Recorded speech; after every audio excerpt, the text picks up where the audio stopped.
Estamos mais uma vez aqui unidas com Maria. O meu nome é Larissa Maria e eu estou com a minha amiga Ana Clara. E hoje o assunto ele é muito especial, principalmente para as mulheres. Será que você sabe como identificar a sua vocação? Como é que no mundo atual, com tantas notícias, com tantas conversas que a gente tem com as nossas amigas, com os nossos familiares, a gente consegue identificar qual é a nossa vocação? E a nossa convidada ela é muito especial, né, amiga? Sim, estamos aqui com a Suelen. Oi, gente. Bom dia, boa tarde, boa noite. Não sei o horário que vocês vão ver. E conta um pouquinho pra gente, Su, quem é a Suelen? Tá. Essa pergunta é bem complexa, né? Mas é porque tem várias formas da gente falar sobre isso. A nossa identidade, né? A gente pode dizer que eu sou, sei lá, sou advogada de formação, né? Tenho especialização em direito tributário, trabalhei 10 anos. É legal falar isso, né? Conta um pouquinho pra gente como foi sua trajetória, assim, né? Tá. Antes de falar exatamente quem é você, mas conta um pouquinho, né? Sobre suas especializações, sobre um pouquinho profissional. Olha, a gente até conversou que a gente não quer mais apresentar os convidados. A gente quer começar com essa pergunta, quem é você? Porque de tantas coisas que nós exercemos no dia a dia, né? Sim. Ninguém melhor do que a pessoa, do que o próprio ser para compartilhar com a gente. Pra falar, exatamente. Então a gente vai deixar essa resposta para você. O que a gente é mais complexo do que o que a gente faz, né? Tipo, acho que já começa por aí. Eu sou advogada de formação, me formei em Direito e fiz especialização em Direito Tributário. Trabalhei com Direito Administrativo Militar durante bastante tempo. Depois também com Direito de Família, Consumidor. E chegou um momento que eu não conseguia mais seguir na área jurídica. E eu queria trabalhar com algo que eu pudesse estar inteira naquilo e que eu pudesse levar a verdade onde eu fosse, né? Que eu não precisasse usar de retórica para convencer pessoas de coisas que nem eu mesma acreditava. E acho que essa era a minha maior dificuldade dentro do direito. Então eu fiquei como assessora jurídica da Câmara de Vereadores do município que eu morava, né, Aracaju. E enquanto eu estava fazendo assessoria jurídica do município, eu fui me formando para atender como psicoterapeuta. Porque a verdade é o princípio que afasta os problemas psicológicos.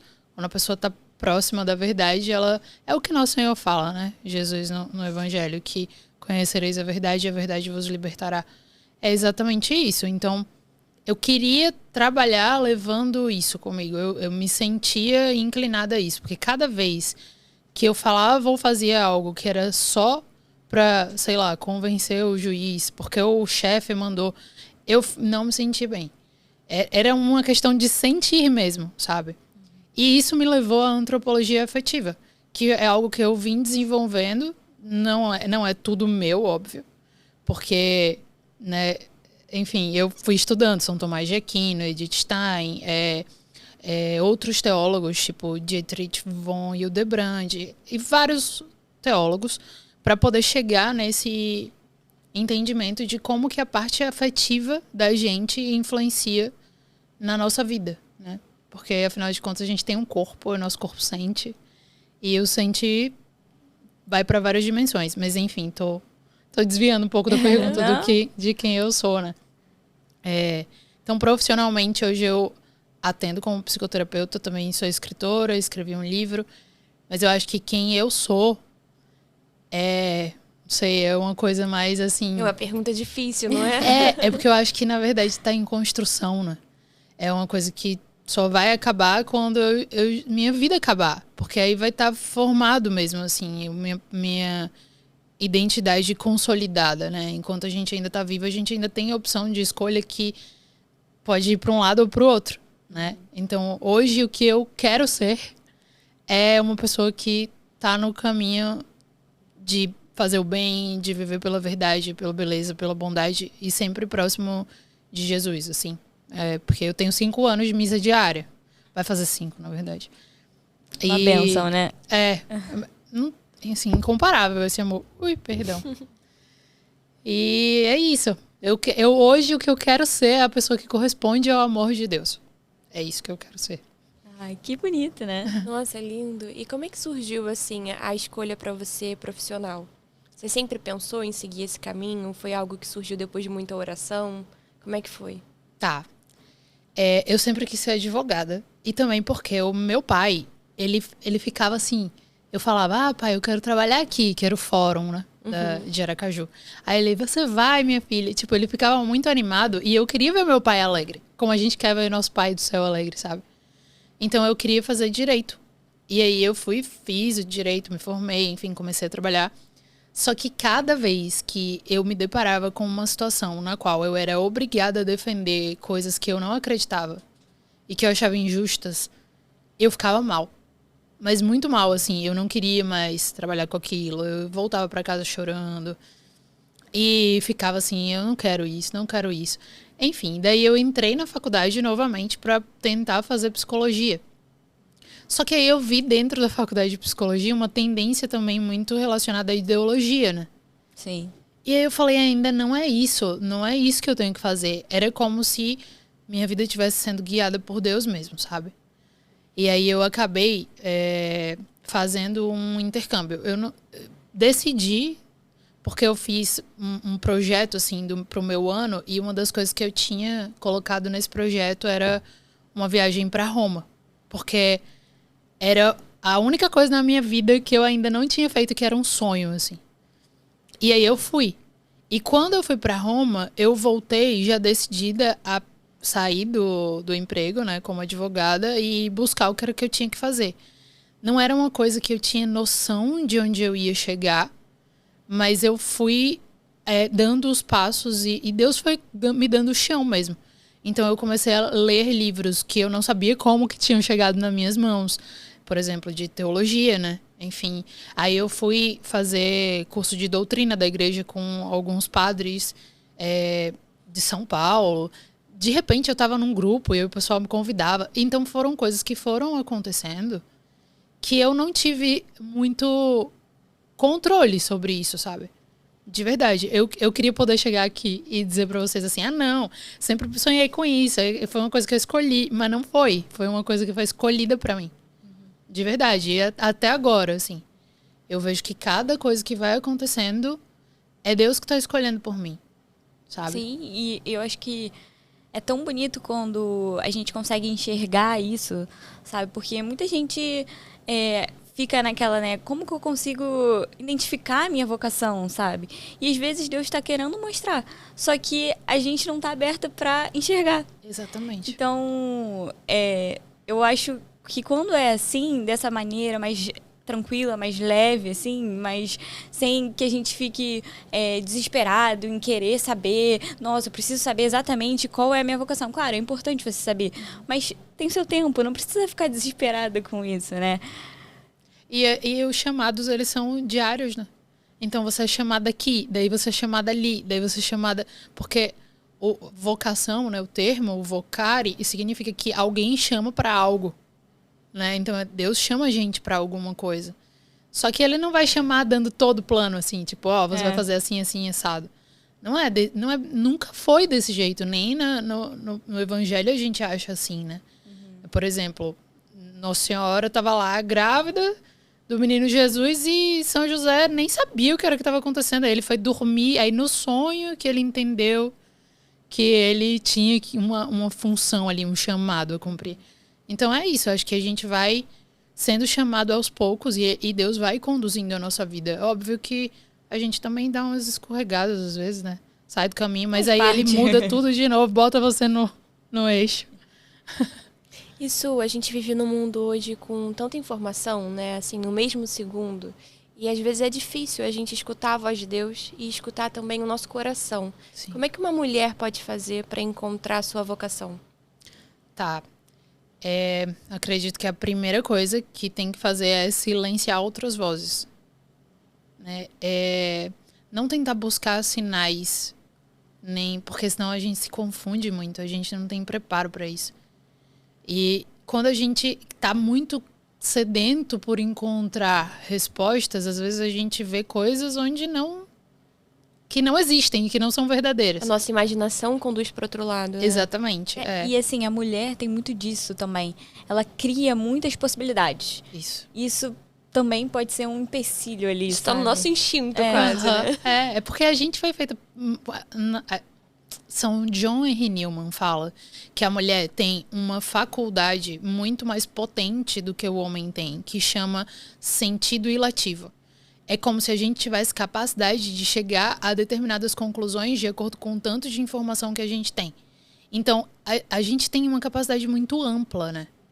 E tem que tomar um pouco de cuidado com isso, porque se a gente ficar buscando muito sinal, a gente não deixa que Deus fale com a gente.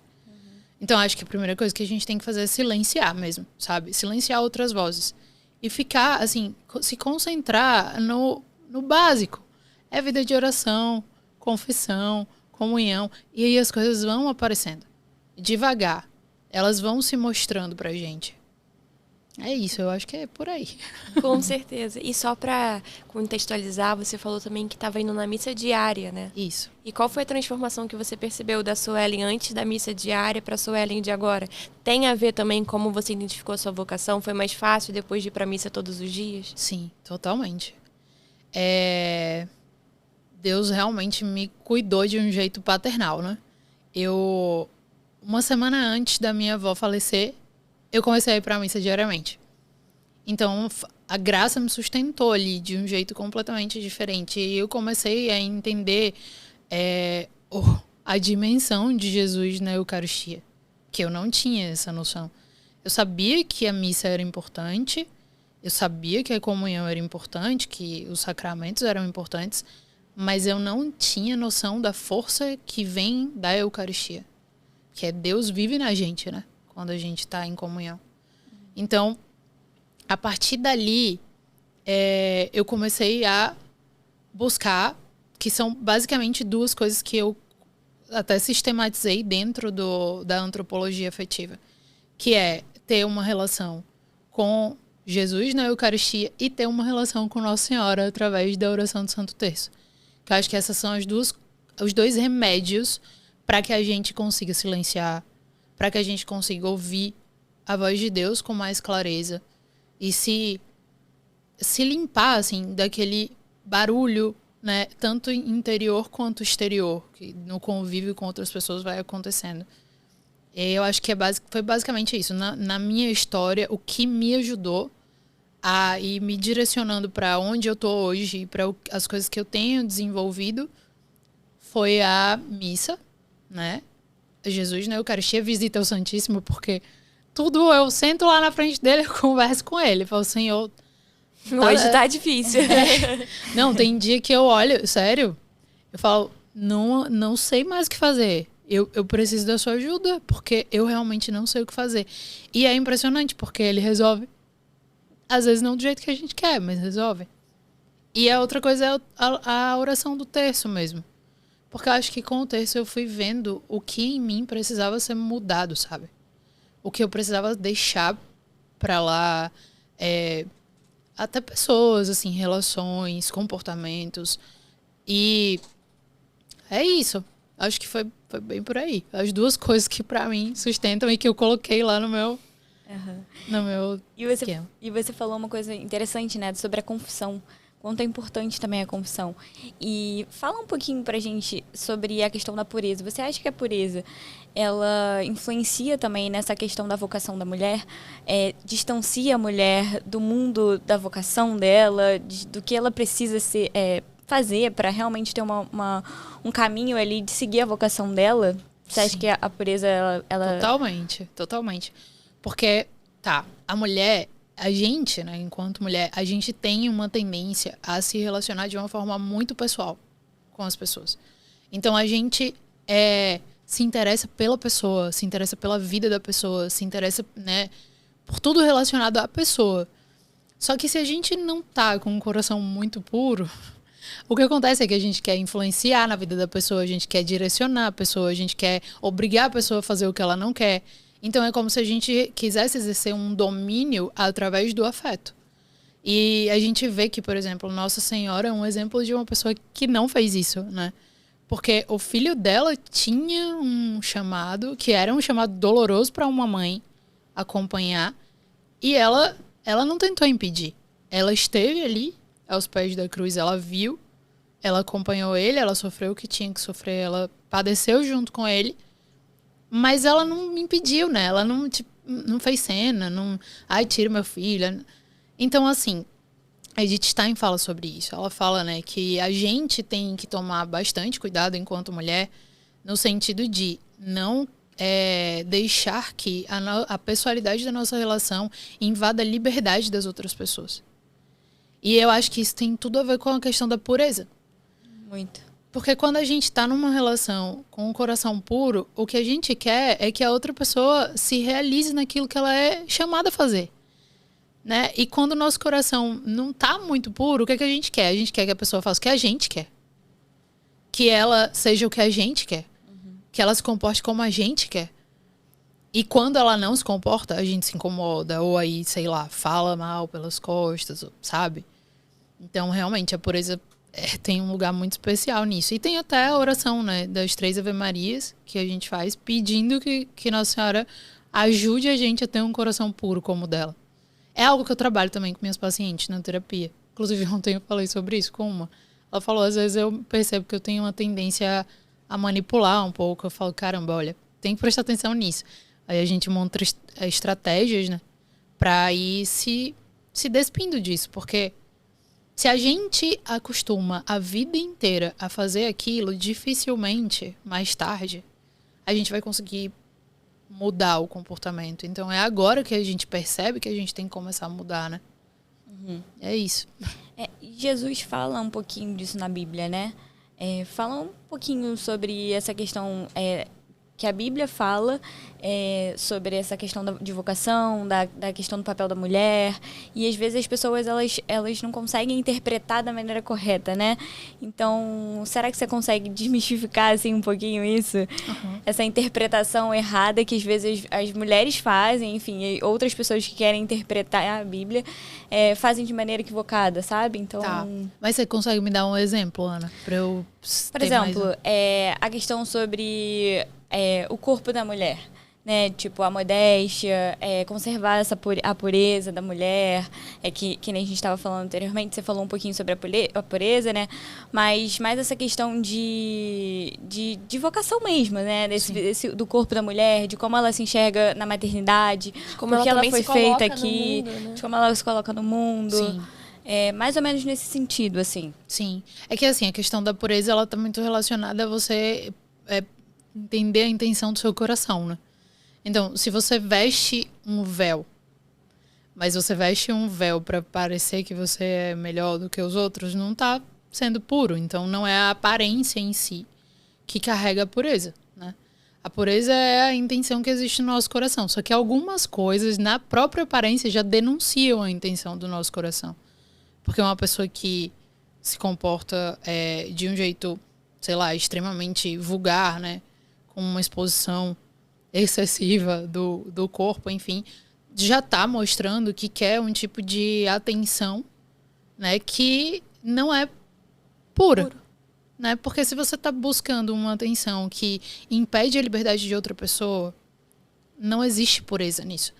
É como, eu não sei se vocês já viram um vídeo de uma mulher chegando para treinar numa academia e ela estava vestindo um micro short, assim, muito curto. E a pessoa da recepção fala, não, você não vai poder entrar. E aí ela começa a filmar como se ela fosse a vítima, né? Como se ela fosse... como se ela estivesse sendo vítima de preconceito porque estava vestindo aquela roupa. Mas para que você vai para a academia com uma roupa que você iria teoricamente para praia, né? É óbvio que essa inadequação ela é para causar algum impacto. E esse impacto, ele não permite que o outro tenha liberdade. Porque quando você vê, você não tem como deixar de ver. Né? Então a pessoa já te obrigou a fazer algo que você não quer fazer. Então a intenção impura, ela não deixa saída. Ela não deixa você livre para escolher. Né? E isso é, inclusive, uma das coisas que tem relação com a antropologia afetiva também. Que a gente tem duas potências que nos fazem semelhantes a Deus, né? Imagem e semelhança de Deus. É a nossa vontade e a nossa inteligência. Então, a gente conhecer o bem e buscar, né, o bem. Buscar viver no bem. Ou escolher o contrário, mas através do entendimento.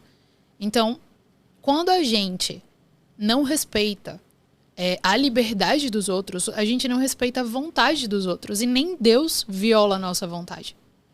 Nem Deus obriga a gente a viver o que a gente não quer. Então, qualquer outra pessoa que viole vontades vai estar agindo de uma forma impura.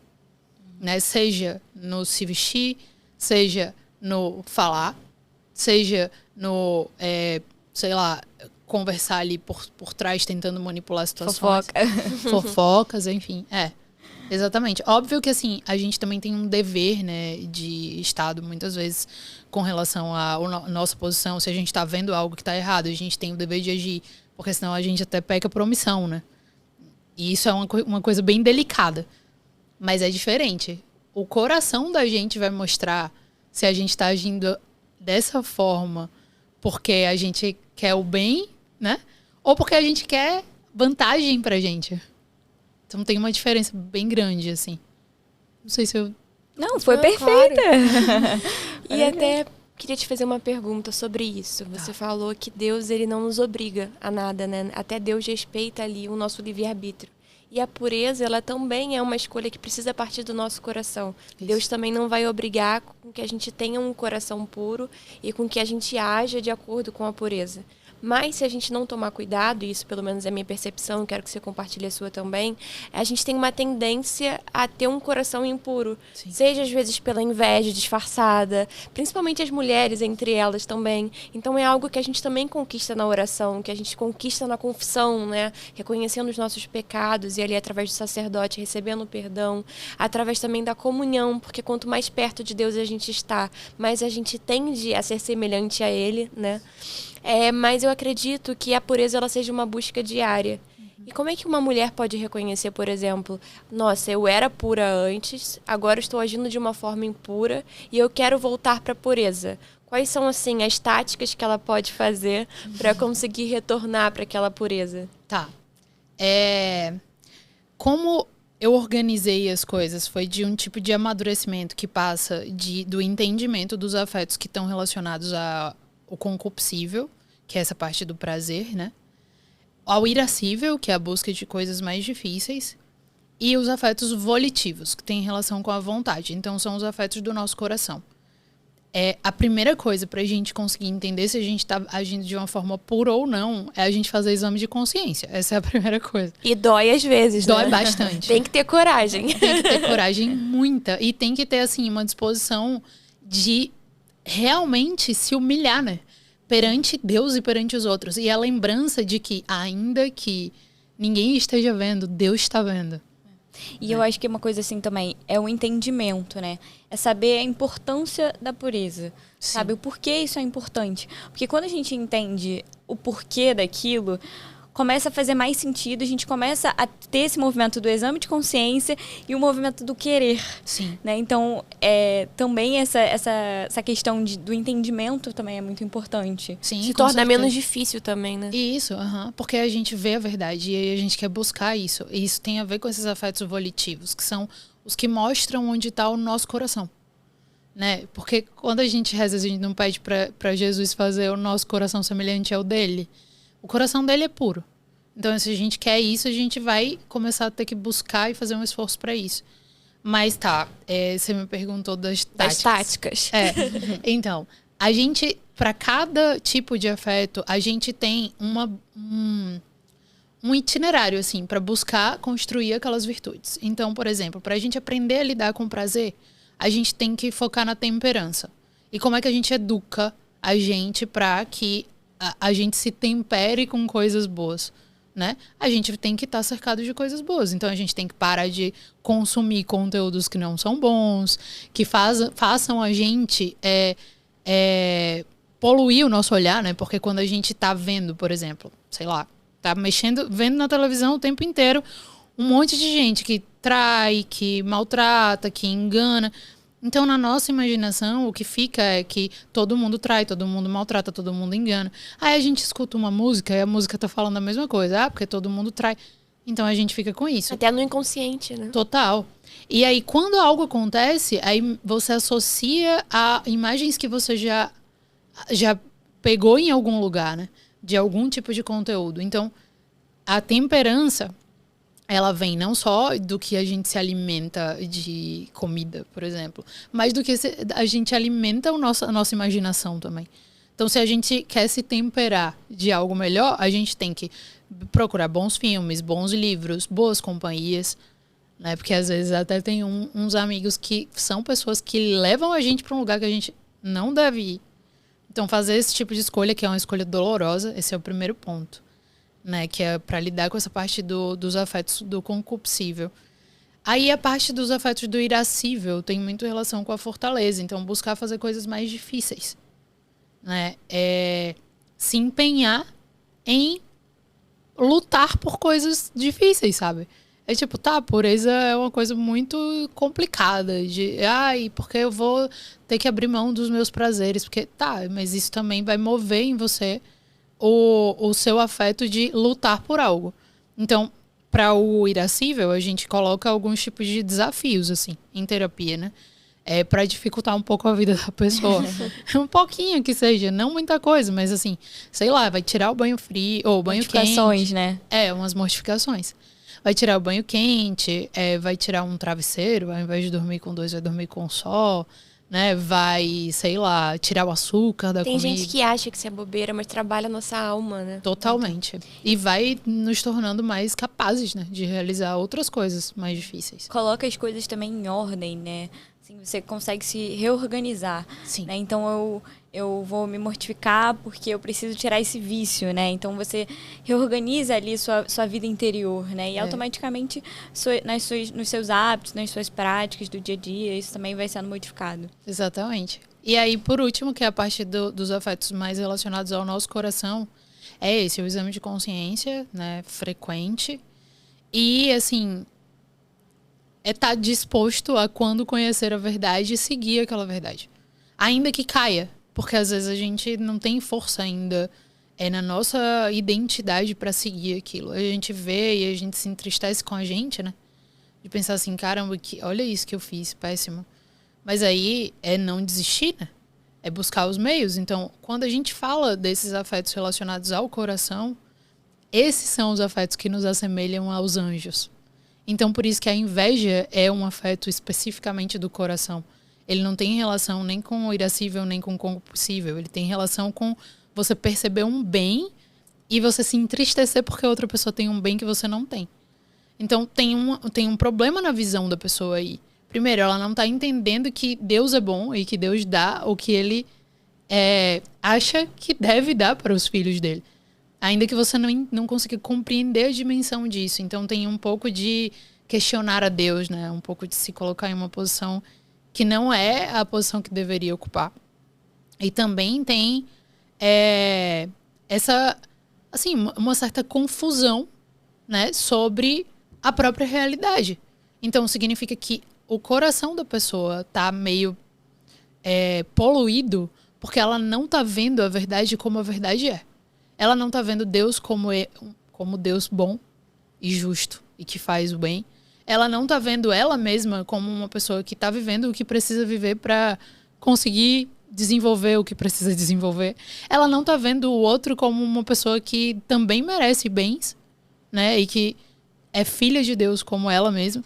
Então, quando a gente fala dessa questão dos afetos relacionados ao coração, eles não dá pra gente mudá-los sem a nossa relação com Deus. Não dá. O que a gente pode fazer é tentar mascarar. Então, uma pessoa que não tem relação com Deus, ou ela recebe uma graça especial porque Deus está querendo dar mesmo, ou ela vai fingir que ela tem uma virtude que ela não tem. Porque quem muda o coração da gente é Ele. Não é muito nada do que a gente possa fazer. Só o exame de consciência, confissão e pedir. Sempre muito. Contar com a graça. Pedir muito.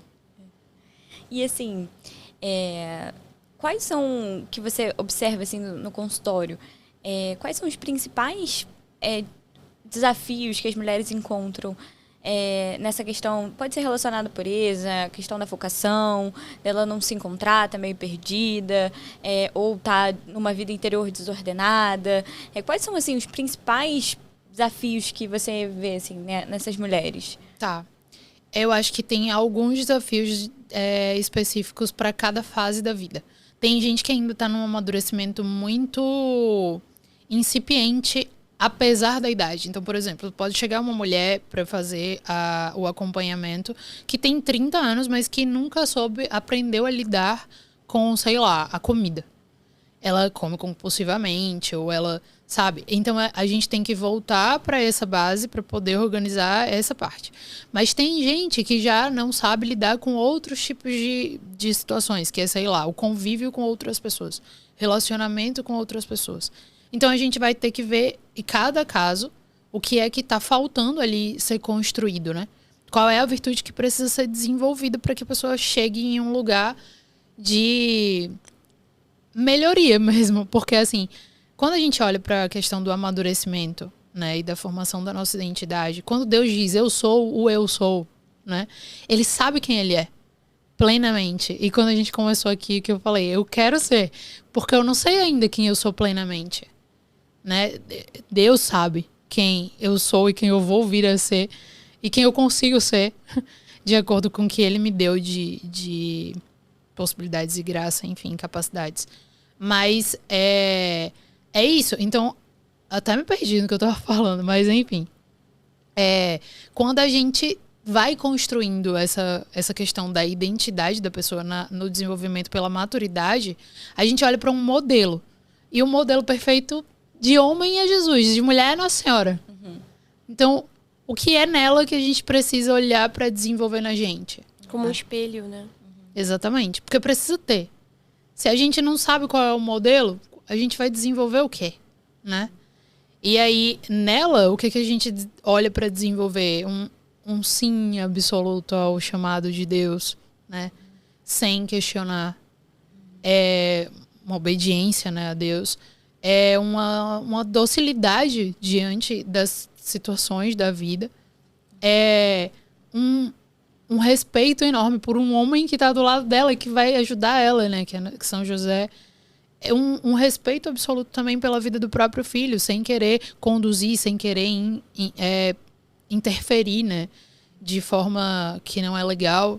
Então, essas são as direções que a gente pode olhar, né? A gente pode olhar para o melhor modelo de mulher que a gente teve, para a gente ver o que na gente a gente precisa melhorar. Uhum. Claro que a gente não vai ser Nossa Senhora nunca. Nunca.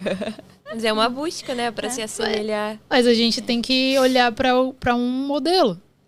E a gente tem que saber que aquele modelo é um modelo que é bom, né? Porque senão a gente vai olhar para quais outros modelos. Que eu já tive paciente que me falou modelos que falando, caramba, sério que você tem essa pessoa como modelo para sua própria vida? O que você quer ser parecida com ela? O que você está buscando? Porque, a gente não vai viver 2000 anos atrás, a gente não vai se vestir como ela, a gente não vai falar como ela, mas a gente pode buscar se relacionar como ela se relacionava. Porque isso não tem tempo, né? A gente pode buscar se relacionar com Deus, como ela se relacionar com as outras pessoas, como ela se relacionava, com ela mesma. O silêncio, guardar tudo no coração. O não duvidar do que tá dentro do coração dela. Porque imagina só se ela ficasse ouvindo um monte de gente falando, porque eu acho que você não sei o quê. Eu acho que você não devia ir pro Egito, não. Você devia ir para outro lugar. Ou então, não, você vai... Como é que você vai viajar grávida para o recenseamento? Não pode, tem que ficar aqui. Então tem que seguir, entender, ter uma relação com Deus e ouvir a Deus acima de qualquer outra pessoa. Sim. E assim, você falou dessa questão da gula, né, que muitas mulheres chegam. Você acha que, assim, muitas mulheres têm essa questão do relacionamento, de se relacionar, por exemplo, com um homem? Porque a famosa frase tá aí espalhada, né? Homem não presta, né? Não tudo quero mais igual, tudo igual e tal. Você acha que, assim, chega muitas pacientes, né, mulheres, pra você com esse questionamento, né? Com essa pergunta assim, né, com essa afirmação, quer dizer, com essa afirmação de homem não presta. Não Chega quero mais muito. saber. Muito, muito, muito. Chegam muito. E aí, depois eu tenho que construir na cabeça da pessoa uma ideia que ela não tinha ainda. Por exemplo, eu já tive uma paciente que a dificuldade dela em ver os homens com benevolência estava muito relacionada à relação que ela teve com o pai dela. Porque ela viu o pai dela trair a mãe a vida inteira, e então ela olhava e ela pensava assim, homem não presta. E quando a pessoa pensa isso, o que é que ela faz? Ela só olha para os que não prestam, né? Os outros parece que não existem, porque ela quer confirmar Aquela crença, né? Exatamente. E aí, a gente começou a conversar e, ao longo do tempo, eu fui vendo que a ideia que ela tinha do pai dela era uma ideia do que a mãe dela falou pra ela. Não era a ideia dela mesmo. Então, ela mesma não tinha formado uma ideia sobre o pai, sabe? E aí, depois eu fui conversando com ela e fui dizendo assim, veja, a sua ideia sobre o seu pai tem relação com o que sua mãe acha e tem relação com o que você acha que ele deveria fazer diante do que sua mãe fala. Só que você não sabe como é a relação deles dois. Internamente, né? Você não sabe onde que a sua mãe também tá falhando enquanto mulher. Porque aí, se você não sabe isso, você também não tem que cuidar o que você falha enquanto mulher. Os homens funcionam de um jeito diferente do que a gente funciona. E a gente tem que olhar pra isso com amor, porque Deus fez a gente diferente. E isso é bom. Né? Isso é muito bom, na verdade. Eles têm capacidades que a gente não tem. Eles são mais focados, a gente é mais ampla. Eles são mais fortes fisicamente, a gente é mais frágil. E por isso tem esse complemento, né? Os dois se complementam. Deus sabia, né, que Precisaria, um do outro. exatamente. Do mesmo jeito que os homens também precisam olhar pra gente, pras nossas habilidades, com um carinho maior, né? Como eu falei de São John Henry Newman, que fala do sentido ilativo e que na mulher é muito mais presente do que no homem. Muitas vezes, alguns homens olham pra isso como se fosse uma ameaça. Essa capacidade da mulher de intuir as coisas, de perceber coisa que ainda não aconteceu. Por exemplo, Nossa Senhora adivinhou que Santa Isabel estava grávida. Ela viajou de um lugar para o outro, sem celular, sem nada. Como que isso acontece? E aí, assim, isso não é algo para ser assustador. É algo que Deus colocou na gente e que é bom. E que muitas vezes alguns homens olham pra isso como se fosse uma ameaça, entendeu? Com certeza. E olha, só voltando um pouquinho na nossa conversa, eu acho importante a gente trazer esse assunto de novo, mesmo que agora aqui no final para compartilhar, porque a gente acaba se relacionando com muitas amigas, né? A gente tem o nosso convívio às vezes na academia, às vezes na igreja, entre outros lugares. E o que a gente percebe é que é difícil as mulheres se relacionarem entre elas. É muito difícil encontrar alguém que não tá ali em competição com você e que você sente que realmente tem carinho, tem admiração e que se você conseguir algo vai vibrar por você, vai entender que ali também é Deus agindo, né, através das suas conquistas. E a inveja, eu acredito que ela seja um dos principais pontos contra a pureza dentro de um coração feminino. É claro que você vai falar com mais propriedade porque você lida com muitas mulheres também atendendo e tentando fazer com que elas solucionem, né, ali as questões internas delas. Mas assim, de maneira bem prática. Eu sei que tem muitas mulheres que tentam até às vezes omitir, como você falou, né? Colocar ali um pano para cobrir, porque não quer reconhecer aquilo que às vezes é tão difícil. É claro que a gente precisa trabalhar e às vezes a gente mesmo não percebe e tá tendo uma inveja, né? E a gente tem que ali entregar para Deus, pedir perdão. Mas é claro que a tendência quando a gente está próximo de Deus é que algo assim não brote ou não floresça dentro da gente. Sim. Mas vamos falar agora com as mulheres que sentem que tem uma inveja de uma amiga ou tem dificuldade de olhar para outra mulher e, assim, de fato, verdadeiramente torcer por aquela mulher. Como é que ela faz para se direcionar para um caminho da pureza? Tem alguma fórmula para deixar essa inveja que é tão, assim, é tão triste, porque a inveja é um distanciamento da pessoa com ela mesma. Sim. E da pessoa com Deus, o que é pior ainda, né? Porque Deus nunca colocaria algo assim no nosso coração. Então, o que essa pessoa pode fazer agora, que está nos assistindo, para derrotar de vez essa inveja aí e conseguir ser mais amiga, ser mais amorosa? Mais verdadeira, né? Mais verdadeira. E confiar na liberdade também do outro. Rezar pela pessoa. Isso é muito bom. É quando você olha pra pessoa e você sente uma tristeza pelo que a outra pessoa tem, na mesma hora você reza pela pessoa, você pede a Deus, Senhor, dê mais pra essa pessoa, dê mais bênção, dê mais graça, leve essa pessoa pra um lugar ainda melhor. Que ela sabe? seja ainda mais feliz. Que ela seja ainda mais feliz. Porque quando a gente deseja o bem pro outro, automaticamente a gente recebe o bem pra gente. Porque Deus, ele derrama a graça no nosso coração. E a gente percebe isso. Porque às vezes, uma vez, eu vou dar um exemplo meu. Eu queria fazer um passeio que era pra ver as baleias. Eu queria ver as baleias, que era a temporada, né, de baleia. E aí eu fiquei assim, poxa, queria tanto tal. Só que eu não consegui ir, porque eu queria ir com alguém, eu não queria ir sozinha, tipo, no meio do oceano, sei lá. E aí eu não consegui.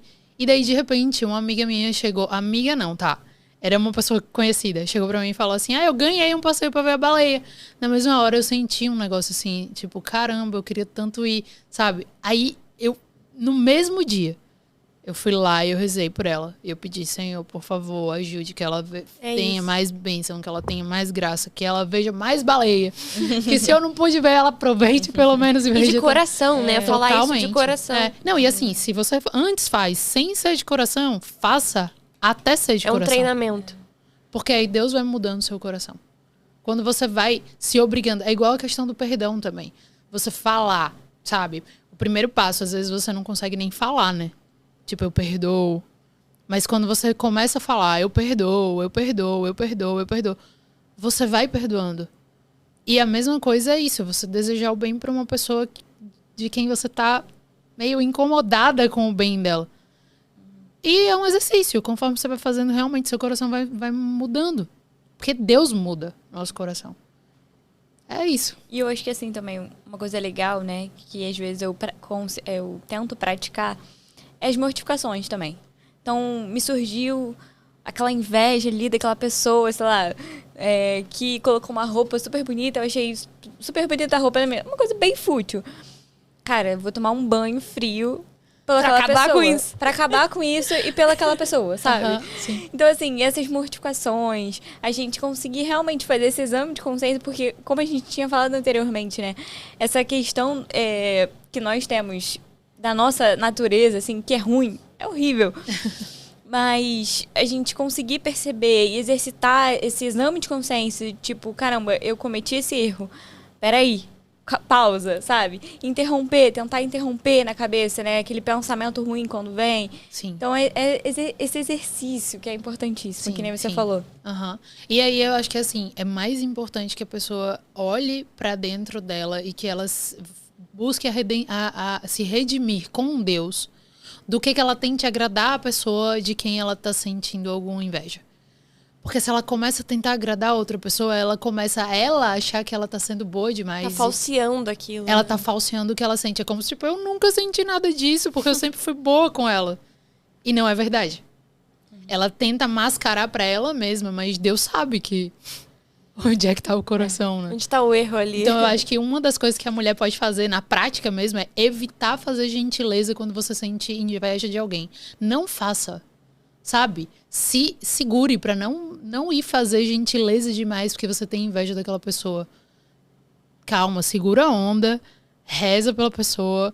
Se algum dia você for, sei lá, tiver a oportunidade de fazer gentileza porque aconteceu, tudo bem, mas não faça isso como um meio de disfarce.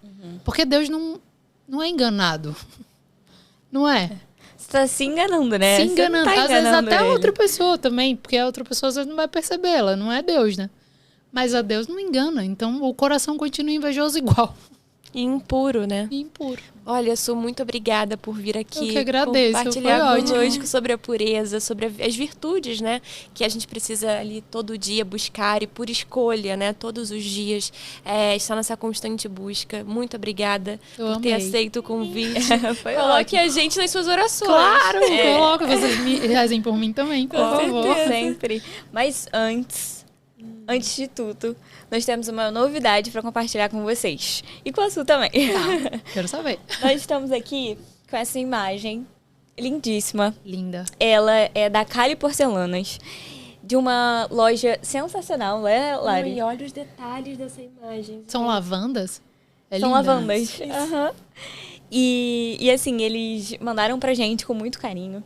personalizaram aqui atrás. Olha que coisa linda. Será que dá pra eles lerem? Tá escrito Unidas com Maria, gente, aqui embaixo. Não sei se vai dar pra ver. Mas assim, sentimos o cuidado e o amor de Deus e também de Nossa Senhora quando a gente recebeu. É uma imagem que com certeza tem um significado pra gente muito grande. Principalmente agora em dezembro, né? Sagrada Família. A Sagrada Família. E eu e a Ana a gente vai ter que disputar, porque todo mundo quer a imagem. Vai ficar uma semana na casa de cada um. Gente, mas quando eu recebi o cheiro, eles mandaram pra gente numa sacolinha, né, de veludo, assim. Muito cuidado. Com muito carinho. Eles têm um trabalho sensacional, um cuidado incrível. Veio com um cheirinho tão gostoso. E, assim, deu pra ver realmente que o trabalho deles é perfeito, assim, Feito sabe? com amor. Feito com muito amor, com muito carinho. E, assim, tenho certeza que Deus vai abençoar muito o trabalho deles, porque é sensacional. Eles têm esses detalhes em ouro, né, 12 quilates.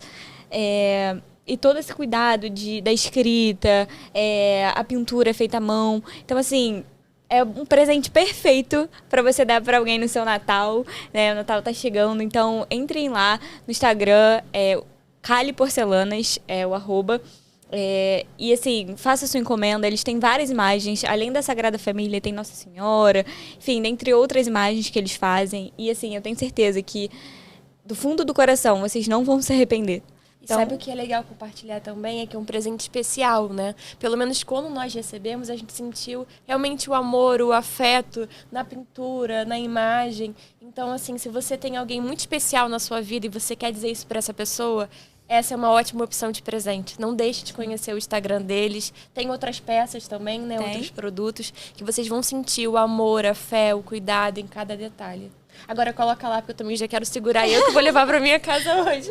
Linda demais. Então a gente quer agradecer também a companhia de vocês que estiveram conosco aqui hoje assistindo Unidas com Maria. Coloquem, né, a gente nas suas orações, a Su também, por favor. porque é uma constante busca das virtudes, do amor, da pureza. Espero que a gente tenha abraçado vocês também do outro lado. E em breve voltamos, né, amiga? Mais Unidas com Maria. Obrigada, Su. Obrigada a vocês. Um beijo.